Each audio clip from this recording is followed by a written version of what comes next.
Ako na po ang nananawagan muli. Not only sa Diskaya, nananawagan po ako sa lahat ng witnesses. Diskaya, lahat ng contractors, magsabi kayo ng totoo. Magsabi kayo ng totoo. Tumbukin po natin yung talagang mastermind. Papunta na eh. Papunta na dun sa mastermind eh. Sa ICI, alam niyo sino yung mga mastermind. Tumbukin niyo po. Sa DPWH, sa Ombudsman, tumbukin niyo yung mastermind. Sino po yung mga nasa likod nito? Nagaantay po kami. Nagaantay ang Pilipino na meron pong mapanagot. Umaatras na ngayon. Paatras na lang, paatras. Tapusin ko lang po. Uso kasi ngayon eh. Puputikan ka ng itim para sila pumuti.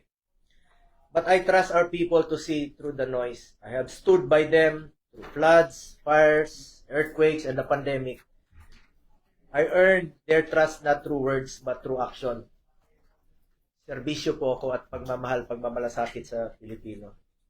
At hindi ko po sasayangin yung tiwalang binigay niyo po sa akin. I will never walk away from them. Sa katotohanan lang po tayo, ang pakiusap ko lang po, sa katotohanan lang tayo. Lumabas po yung totoo muna. The truth lang po. Ilabas niyo po yung katotohanan. Yan po ang pakiusap ko sa ICI, Secretary Vince, sa lahat po nag-iimbestiga. Doon lang po tayo sa katotohanan. Huwag na tayong paikot-ikot pa. Huwag natin ilihis ang katotohanan. Huwag niyo pong lokohin ng Pilipino. Tumbukin po natin ang dapat na tumbukin. Anong kinalaman ko dyan sa 2017? Meron mga joint venture sila. Please check. Imbestigahan nyo po. Panagutin nyo, kasuhan nyo. Willing po ako maging complainant. May mga pagkukulang. Willing po ako. Kesa naman papaikot-ikot pa natin. Kasi expect it na hindi lang po ito ang mangyayari.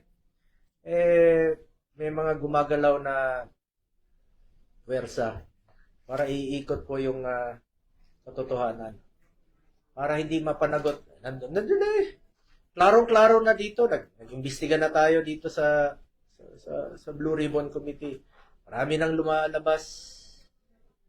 Ang dami-daming mga kongresista na sila mismo ang kontraktor. Sila mismo. Congressman talaga na kontraktor. Yung kontraktor talaga. Sila mismo. Kung layo ko dyan, kinalaman ko dyan, pigilan mo ba magnegosyo yung mga tao, mga kamag-anak? Hindi natin mapigilan. Basta walang kalokohan. Ayaw ko po ng kalokohan. Ever since, ayaw ko po ng kalokohan. At nakikiusap lang po ako sa lahat, no, sa DPWH, sa Ombudsman, sana po'y maging fair. Tumbukin natin yung katotohanan. At sana naman po, wag naman po akong gawing dahilan na hindi mag-cooperate dahil merong tinatago at pinoproteksyonan. Ako na po ang nagsasabi. Please lang, sabihin niyo po ang katotohanan. Katotohanan lamang po. Ilabas niyo po yung katotohanan. And let me repeat, hindi ko po kilala yung mga Diskaya. Balikan ko yung joint venture na trabaho nila. Tingnan nyo kung tapos na. Napakinabangan naman ng tao bayan. Kung napakinabangan, may COA po. Trabaho ng COA yan to check kung tapos na po at napapakinabangan. At meron bang problema. Kung may problema, kasuhan nyo po. Please. Ako na po nagsasabi, kasuhan nyo po. Po akong pinalaman dyan. Wala po akong pakialam dyan sa kahit na anong negosyo. Naka-focus lang po ako sa trabaho ko bilang senador.